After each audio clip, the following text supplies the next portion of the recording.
ओम। मध्यम चरित्र के विष्णु ऋषि, महालक्ष्मी देवता, उष्णिक छंद, शाकंभरी शक्ति, दुर्गा बीज, वायु तत्व और यजुर्वेद स्वरूप हैं। श्री महालक्ष्मी की प्रसन्नता के लिए मध्यम चरित्र के पाठ में इसका विनियोग है।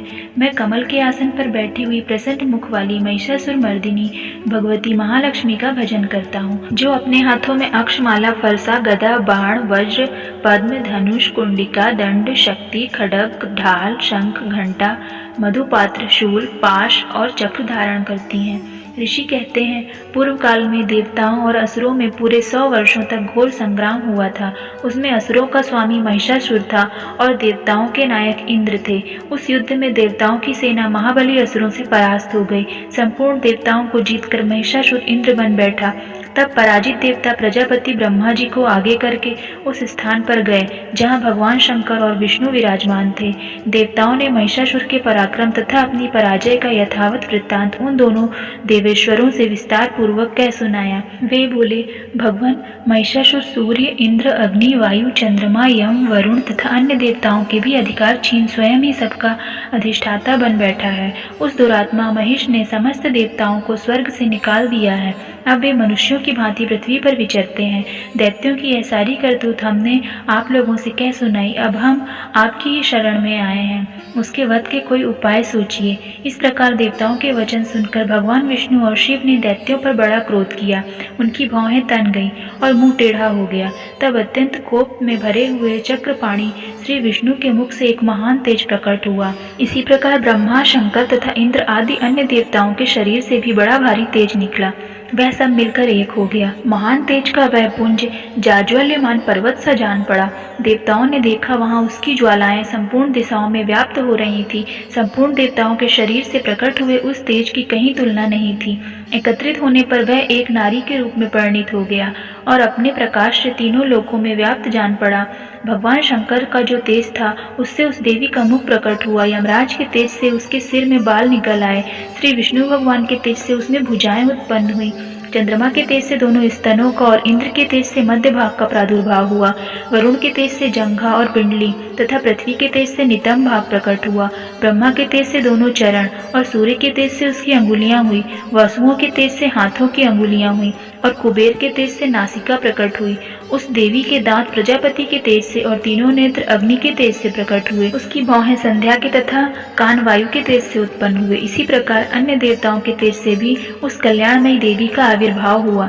तदंतर समस्त देवताओं के तेज से प्रकट हुई देवी को देखकर महिषासुर के सताए हुए देवता बहुत प्रसन्न हुए। पिनाकधारी भगवान शंकर ने अपने शूल से एक शूल निकालकर उन्हें दिया। फिर भगवान विष्णु ने भी अपने चक्र से एक चक्र उत्पन्न करके भगवती को अर्पण किया। वरुण ने भी शंख भेंट किया। अग्नि ने उन्हें शक्ति दी और वायु ने धनुष तथा बाण से भरे हुए 2 तरकस प्रदान किए। सहस्त्र नेत्रों वाले देवराज इंद्र ने अपने वज्र से वज्र उत्पन्न करके दिया और ऐरावत हाथी से उतार कर एक घंटा भी प्रदान किया। यमराज ने कालदंड से दंड, वरुण ने पाश, प्रजापति ने स्फटिक कक्ष की माला तथा ब्रह्मा जी ने कमंडल भेंट किया। सूर्य ने देवी की समस्त रोमकूपों में अपनी किरणों का तेज भर दिया। काल ने उन्हें चमकती हुई ढाल और तलवार दी। क्षीर समुद्र ने उज्ज्वल हार तथा कभी जीर्ण न होने वाले 2 दिव्य वस्त्र भेंट किए। साथ ही उन्होंने दिव्य चूड़ामणि, 2 कुंडल, कड़े, उज्ज्वल अर्धचंद्र, सब बाहुओं के लिए केयूर, दोनों चरणों के लिए नुपुर, गले की सुंदर हंसली और सब अंगुलियों में पहनने के लिए रत्नों की बनी अंगूठियां भेंट की। विश्वकर्मा ने उन्हें अत्यंत निर्मल फरसा भेंट किया। साथ ही अनेक प्रकार के अस्त्र और अभेद कवच दिए। इनके सिवा मस्तक और वक्ष स्थल पर धारण करने के लिए कभी न कुम्हलाने वाले कमलों की मालाएं दी। जलधि ने उन्हें सुंदर कमल का फूल भेंट किया। हिमालय ने सवारी के लिए सिंह तथा भांति भांति के रत्न समर्पित किए। धनाध्यक्ष कुबेर ने मधु से भरा पान पात्र दिया तथा संपूर्ण नागों के राजा शेष ने, जो इस पृथ्वी को धारण करते हैं, उन्हें बहुमूल्य मणियों से विभूषित नागहार भेंट किया। इसी प्रकार अन्य देवताओं ने भी आभूषण और अस्त्र शस्त्र देकर देवी का सम्मान किया। तत्पश्चात उन्होंने बारंबार अट्टहास पूर्वक उच्च स्वर से गर्जना की। उनके भयंकर नाद से संपूर्ण आकाश गूंज उठा। देवी का वह अत्यंत उच्च स्वर से किया हुआ सिंहनाद कहीं समा न सका। आकाश उसके सामने लघु प्रतीत होने लगे। उससे बड़े जोर की प्रतिध्वनि हुई, जिससे संपूर्ण विश्व में हलचल मच गई और समुद्र कांप उठे, पृथ्वी डोलने लगी और समस्त पर्वत हिलने लगे। उस समय देवताओं ने अत्यंत प्रसन्नता के साथ सिंहवाणी भवानी से कहा, देवी तुम्हारी जय हो। साथ ही महर्षियों ने भक्ति भाव से विनम्र होकर उनका स्तवन किया। संपूर्ण त्रिलोकी को शोकग्रस्त देख दैत्यगण अपनी समस्त सेना को कवच आदि से सुसज्जित कर हाथों में हथियार ले सहसा उठ खड़े हो गए। उस समय महिषासुर बड़े क्रोध में आकर कहा, यह क्या हो रहा है। फिर वह संपूर्ण असुरों से घिरकर उस सिंहनाद की ओर लक्ष्य करके दौड़ा और आगे पहुंचकर उसने देवी को देखा, जो अपनी प्रभा से तीनों लोगों को प्रकाशित कर रही थी। उनके चरणों के भार से पृथ्वी दबी जा रही थी, माथे के मुकुट से आकाश में रेखा सी खिंच रही थी तथा वे अपने धनुष की टंकार से सातों पातालों को क्षुब्ध किए देती थी। देवी अपने हजारों भुजाओं से संपूर्ण दिशाओं को आच्छादित करके खड़ी थी। तदंतर उनके साथ दैत्यों का युद्ध छिड़ गया। नाना प्रकार के अस्त्र शस्त्रों के प्रहार से संपूर्ण दिशाएं उद्भासित होने लग गईं। चिक्षुर नामक महान असुर महिषासुर का सेना नायक था। वह देवी के साथ युद्ध करने लगा। अन्य दैत्यों की चतुरंगणी सेना साथ लेकर चामर भी लड़ने लगा। 60,000 रथियों के साथ आकर उदग्र नामक महादैत्य ने लोहा किया। 1 करोड़ रथियों के साथ लेकर महाहनु नामक दैत्य युद्ध करने लगा, जिसके रोए तलवार के समान तीखे थे। वह असिलोमा नामक महादैत्य 5 करोड़ रथी सैनिकों सहित युद्ध में आ डटा।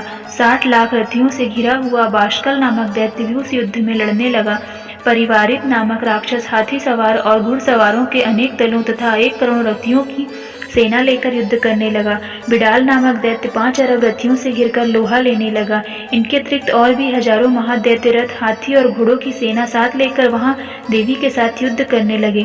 स्वयं महिषासुर उस रणभूमि में कोटि कोटि सहस्त्र रथ, हाथी और घोड़ों की सेना से घिरा खड़ा हुआ था। वे दैत्य देवी के साथ तोमर, भिंदीपाल, शक्ति, मूसल, खड़ग, परशु और पट्टिस आदि अस्त्र शस्त्रों का प्रहार करते युद्ध कर रहे थे। कुछ दैत्यों ने उन पर शक्ति का प्रहार किया, कुछ लोगों ने पाश फेंके तथा कुछ दूसरे दैत्यों ने खंग प्रहार किया। देवी को मार डालने का उद्योग किया। देवी ने भी क्रोध में भरकर खेल खेल में ही अपने अस्त्र शस्त्रों की वर्षा करके दैत्यों के वे समस्त अस्त्र शस्त्र काट डाले। उनके मुख पर परिश्रम या थकावट का रंच मात्र भी चिन्ह नहीं था। देवता और ऋषि उनकी स्तुति करते थे और भगवती परमेश्वरी दैत्यों के शरीरों पर अस्त्र शस्त्रों की वर्षा करती रही। देवी का वहां सिंह भी क्रोध में भरकर गर्दन के बालों को हिलाता हुआ असुरों की सेना में इस प्रकार विचरने लगा, मानो वनों में दावानल फैल रहा हो। रणभूमि में दैत्यों के साथ युद्ध करती हुई अंबिका देवी ने जितने निश्वास छोड़े, वे सभी तत्काल सैकड़ों हजारों गणों के रूप में प्रकट हो गए और परशु, भिंदीपाल, खड़ग तथा पट्टिस आदि अस्त्रों द्वारा असुरों का सामना करने लगे। देवी की शक्ति से बढ़े हुए वे गण असुरों का नाश करते हुए नगाड़ा और शंख आदि बजाने लगे। उस संग्राम महोत्सव में कितने ही गण मृदंग बजा रहे थे। तदनंतर देवी ने त्रिशूल से, गदा से, शक्ति की वर्षा से और खड़ग आदि से सैकड़ों महादैत्यों का संहार कर डाला। कितनों को घंटे के भयंकर नाद से मूर्छित कर मार गिराया। बहुतेरे दैत्यों को पाश से बांधकर धरती पर घसीटा। कितने ही दैत्य उनकी तीखी तलवार की मार से 2-2 टुकड़े हो गए। कितने ही गदा की चोट से घायल हो धरती पर सो गए। कितने ही मूसल की मार से अत्यंत आहत होकर रक्त वमन करने लगे। कुछ दैत्य शूल छाती फट जाने के कारण पृथ्वी पर ढेर हो गए। उस रणांगण में बाण समूहों की वृष्टि से कितने ही असुरों की कमर टूट गई। बाज की तरह झपटने वाले देव पीड़क दैत्यगण अपने प्राणों से हाथ धोने लगे। किन्हीं की बाहें छिन्न भिन्न हो गईं, कितनों की गर्दन कट गई। कितने ही दैत्यों के मस्तक कट कट कर गिरने लगे। कुछ लोगों के शरीर के मध्य भाग ही विदीर्ण हो गए। कितने ही महादैत्य जांघें कट जाने से पृथ्वी पर गिर पड़े। कितनों के ही देवी ने एक बाह, एक पैर और एक नेत्र वाले करके 2 टुकड़ों में चीर डाला। कितने ही दैत्य मस्तक कट जाने के बाद भी गिर कर फिर उठ जाते और केवल हड़के के रूप में अच्छे अच्छे हथियार हाथ में ले देवी के साथ युद्ध करने लगते थे। दूसरे कबंध युद्ध के बाजों की लय पर नाचते थे। कितने ही बिना सिर के धड़ हाथों में खड़ग, शक्ति और रिष्टि लिए दौड़ते थे तथा दूसरे महादैत्य ठहरो ठहरो यह कहते हुए देवी को युद्ध के लिए ललकारते थे। जहां वह घोर संग्राम हुआ था, वहां की धरती देवी के गिराए हुए रथ, हाथी, घोड़े और असुरों की लाशों से ऐसे पट गई थी कि वहां चलना फिरना असंभव हो गया था। दैत्यों की सेना में हाथी, घोड़े और असुरों के शरीरों से इतनी अधिक मात्रा में रक्तपात हुआ था कि थोड़ी सी देर में वहां खून की बड़ी बड़ी नदियां बहने लगी। जगदम्बा ने असुरों की विशाल सेना को क्षण भर में नष्ट कर दिया, ठीक उसी तरह जैसे तृण और काठ के भारी ढेर को आग कुछ ही क्षणों में भस्म कर देता है। और वह सिंह भी गर्दन के बालों को हिला हिलाकर जोर जोर से गर्जना करता हुआ दैत्यों के शरीरों से मानो उनके प्राण छीन लेता था। वहां देवी के गणों ने भी उन महादैत्यों के साथ ऐसा युद्ध किया जिससे आकाश में खड़े हुए देवतागण उन पर बहुत संतुष्ट हुए और फूलों की वर्षा करने लगे।